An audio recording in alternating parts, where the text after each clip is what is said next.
ఇప్పుడు మన ఆంధ్రప్రదేశ్ లో అన్నా క్యాంటీన్లు ఎలా ఉన్నాయో అలానే డొక్కా సీతమ్మ గారి క్యాంటీన్లు కూడా పెడతారట. అన్నా అంటే సీనియర్ ఎన్టీఆర్ గారు అని మనందరికీ తెలుసు, కానీ ఈ డొక్కా సీతమ్మ గారు అంటే ఎవరు?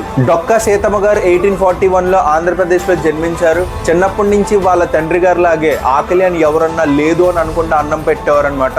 కాలం గడవగా డొక్కా సీతమ్మ గారు వెంకన్న గారిని వివాహం చేసుకోవడం జరిగింది. వైఫ్ అండ్ హస్బెండ్ ఇద్దరు ఆకలి అని ఎవరన్నా కుల మత భాష భేదాలేం లేకుండా ప్రతి ఒక్కరికి అన్నం పెట్టడం జరిగింది. కొన్ని రోజులకి అలా పెట్టి ఉన్నదంతా అయిపోయింది. అప్పుడు భర్త జోగన్న ఎందుకు ఈ అన్నదానం, మనకు కూడా తినడానికి ఏం మిగలలేదే అని అనగా అప్పుడు డొక్కా సీతమ్మ గారు ఏం చెప్పారంటే, నేను నిస్వార్థంగా అన్నం పెడుతున్నప్పుడు తింటుంది సాక్షాత్తు శ్రీ మహావిష్ణువే అని భావిస్తాను, అందుకని మనకి ఏదైనా సరే ఆ శ్రీ మహావిష్ణువే పెడతారు అని సమాధానం ఇచ్చారు. కాలక్రమేణా ఒక రోజు వైఫ్ అండ్ హస్బెండ్ ఇద్దరు పొలం దున్నుతుంటే ఒక బిందె నిండుగా బంగారు నాణాలు దొరికాయంట.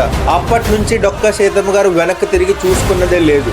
అక్కడి నుంచి నెక్స్ట్ వచ్చిన 40 years వరకు ఆకలి అని ఎవరన్నా సరే లేదు అని అనుకున్న అన్నం పెట్టేవారు అనమాట. ఇది డొక్కా సీతమ్మ గారి స్టోరీ. ఇది విన్నాక మీకేమనిపించింది? And thank you for watching. See you next video.